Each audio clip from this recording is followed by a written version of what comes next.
নমস্কার সুধী দর্শকবৃন্দ, নিউজ বরাক দর্পণ স্টুডিও থেকে আমি সঞ্জন কুমার প্রকাশিত।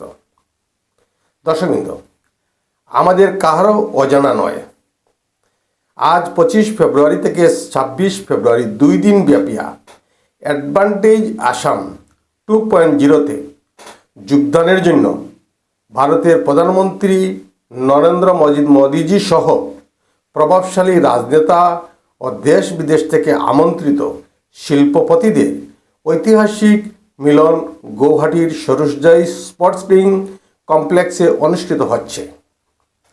মাননীয় প্রধানমন্ত্রী নরেন্দ্র মোদীজিকে স্বাগত জানাতে লোকপ্রিয় গোপীনাথ বরদলৈ বিমানবন্দরে প্রথম পর্যায়ে বাংলা দামাইল গানের মাধ্যমে পরিস্থিতিকে মাতিয়ে তোলার চেষ্টা করা হয়েছে। তারপর স্টেডিয়ামে পৌঁছার পর 8,000-এরও বেশি কিশোর ও কিশোরীদের উদ্দীপনায় ঝুমুর বিনোদিনী নৃত্য পরিবেশন করে বিশ্ব রেকর্ড তৈরি করেছেন। এই নৃত্যে আসামের বিভিন্ন জাতি জনজাতি এবং চা উপজাতির বিভিন্ন স্তরের শিল্পীবৃন্দরা অংশগ্রহণ করেছেন।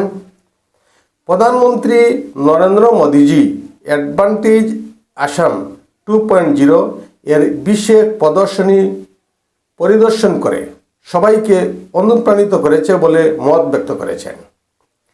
এই গুরুত্বপূর্ণ অনুষ্ঠানে দেশ ও বিদেশ থেকে আমন্ত্রিত শিল্পপতিরা অংশগ্রহণ করেছেন এবং সেটা সম্ভব হয়েছে শুধু আসামের মুখ্যমন্ত্রী মাননীয় ডক্টর হেমন্ত বিশ্ব শর্মা মহাশয়ের কঠোর পরিশ্রমের মাধ্যমে। এখন পর্যন্ত প্রাপ্ত খবর মতে শিল্পপতি গৌতম আদানি আসামে 50,000 কোটি টাকার ইনভেস্টমেন্ট আগামী কয়েক বছরের মধ্যে। তাছাড়া tata group mobile technology investment প্ল্যানের মাধ্যমে 30,000 কর্মী নিয়োগ করবেন।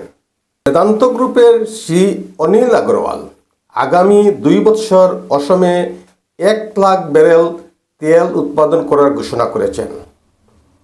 আসামের ছেলে শ্রী অনুপম ডেকা এসআরডি শিল্পের যাত্রা আসামবাসীর জন্য অত্যন্ত অনুপ্রেরণাদায়ক।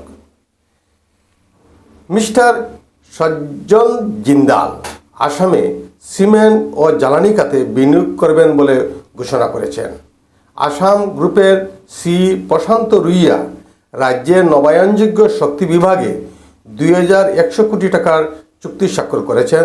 তাছাড়া বিশিষ্ট শিল্পপতি মুকেশ আম্বানি আসামে এআই অর্থাৎ আর্টিফিশিয়াল ইন্টেলিজেন্সের যথেষ্ট সম্ভাবনা আছে বলে মন্তব্য করেছেন।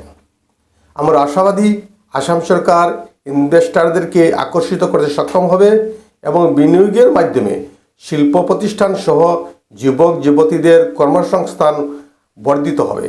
সবাইকে আজকের মতো নমস্কার জানিয়ে বিদায় নিচ্ছি। শুভরাত্রি।